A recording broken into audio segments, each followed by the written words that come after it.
السلام عليكم ورحمة الله وبركاته. اللهم صل وسلم وزد وبارك على سيدنا محمد وعلى آله وصحبه أجمعين. ازيكم يا حبايبي، عاملين ايه؟ رب تكونوا بخير.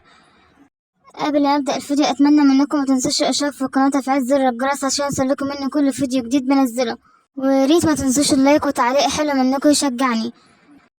هنبدأ دلوقتي يا حبايبي ونقول بسم الله. هنعمل النهاردة مع بعض فراخ مشوية بالخلطة.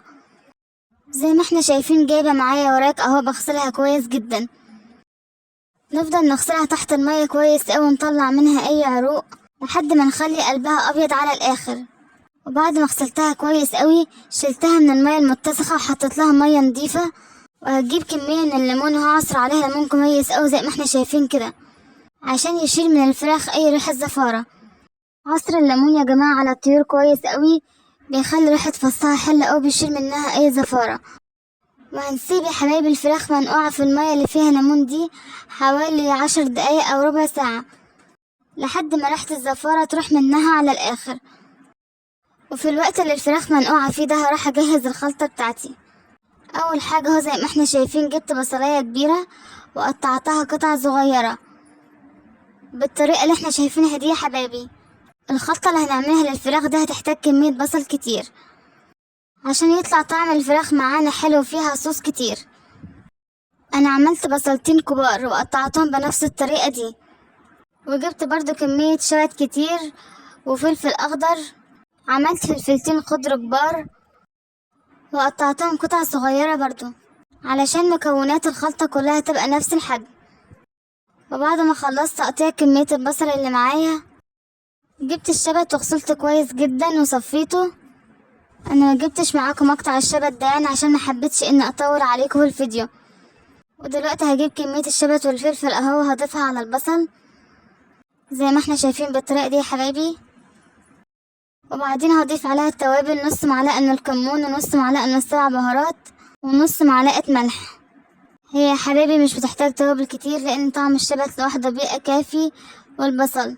ودلوقتي هنقلب الخلطة دي كلها مع بعض كويس قوي زي ما احنا شايفين بالطريقة دي لحد ما يندمجوا مع بعض على الاخر.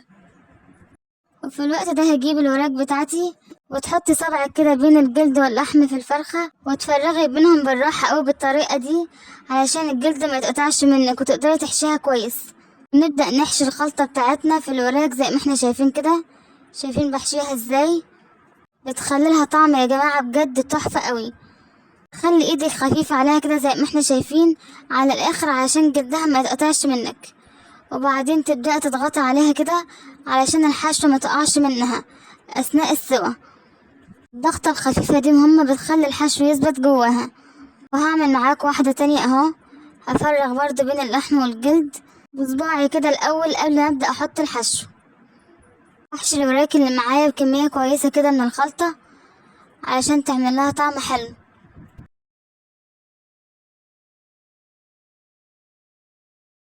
وبعد ما خلصت الحشو زي ما احنا شايفين ببدأ اضغط عليها كده بالراحة. وفي الوقت ده كنت خلصت الحشو كله اهو، وبقيت معايا كمية من الخلطة الجميلة اللي انا عاملاها. ضفتها على الوراك في الصينية وهبدأ اوزعها بالطريقة دي علشان تستوي مع الفرخة وهتعمل لها طعم حلو قوي. وبعدين هحط عليها يا حبايبي كمية من المية، هخلي نص الصينية مية علشان تستوي معايا براحتها وما تنشفش. وحطيتها على نار عالية وهغطي عليها بصينية قدها علشان نكتم البخار جواها وتستوي كويس. ودلوقتي يا حبايبي هعمل جنب الوراك المشوية دي بامية. البامية برضو خضار جميل قوي ومفيد. ودلوقتي كنت بقمعها.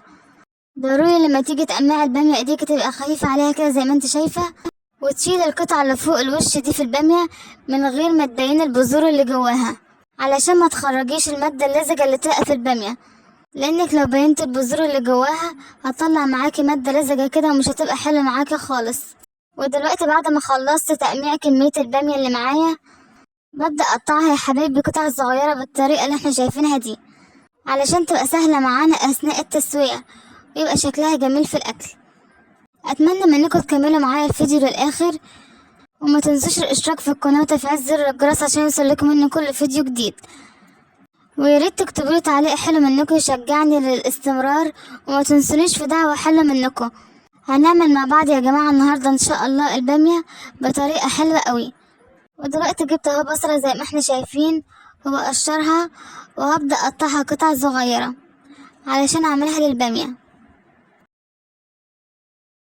انا عارفة ان في ناس كتير مش بتحب تستخدم الكبة لما يكون عندها كمية بصل قليلة، فدي افضل طريقة يعني لتقطيع البصل قطع صغيرة على ايديكي.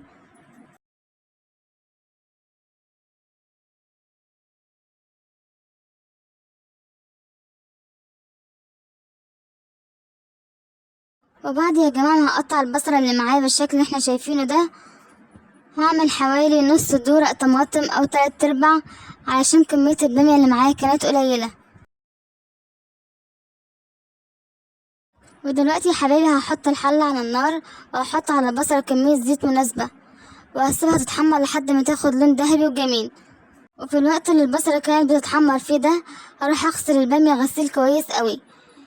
البامية يا حبايبي بتحتاج غسيل كويس قوي بالطريقة اللي احنا شايفينها دي، لان بيكون فيها مادة لزجة، وتحاولي ان انت تشيليها منها تحت المية على قد ما تقدري.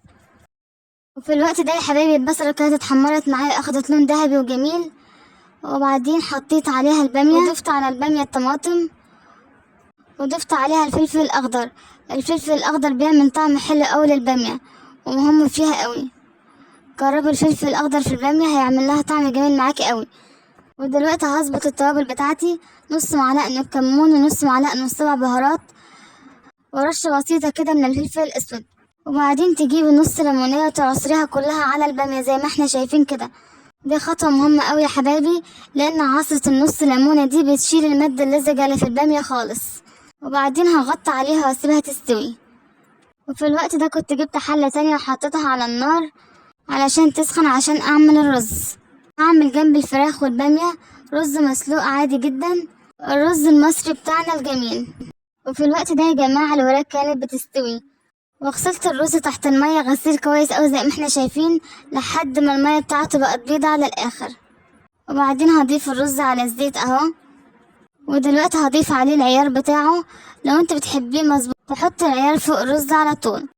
ودي يا حبايبي الوراك معايا اهي. في الوقت ده كانت المية بتاعتها بدأت تنشف، بس كان لسه متبقي فيها شوية مية صغيرين. في الوقت ده كان بقالها ساعة ونص على النار. انا كنت عايزة اسيبها لما تنشف اكتر من كده، علشان الصوص بتاعها يبقى تقيل وحلو معايا. وشايفين يا حبايبي في الوقت ده كانت نشفت اهي، وهبدأ اطلع الصوص منها، شكله بقى حلو قوي. ودلوقتي يا حبايبي الاكل كان جاهز معايا، بسم الله ما شاء الله زي ما احنا شايفين اهو. حطيت الفراخ في الفرن وشويتها في الشواية، شايفين شكلها بقى حلو قوي ازاي. والرز كان استوى اهو. وشايفين شكل البامية يا جماعة، الطماطم بتاعتها تقيلة ومتسبكة كويس، والفراخ كانت مشوية كويس تحت الشواية، بسم الله ما شاء الله. اتمنى اكون قدرت افككم بحاجة من الفيديو، يعني احنا كلنا بنشجع بعض يا جماعة. واحب اعرف ايه رأيكم في تعليق، وما تنسوش الاشتراك في القناة وتفعيل زر الجرس عشان يوصلكم منه كل فيديو جديد بنزله، وما تنسوش اللايك والشير. السلام عليكم، اشوفكم في فيديو جديد ان شاء الله.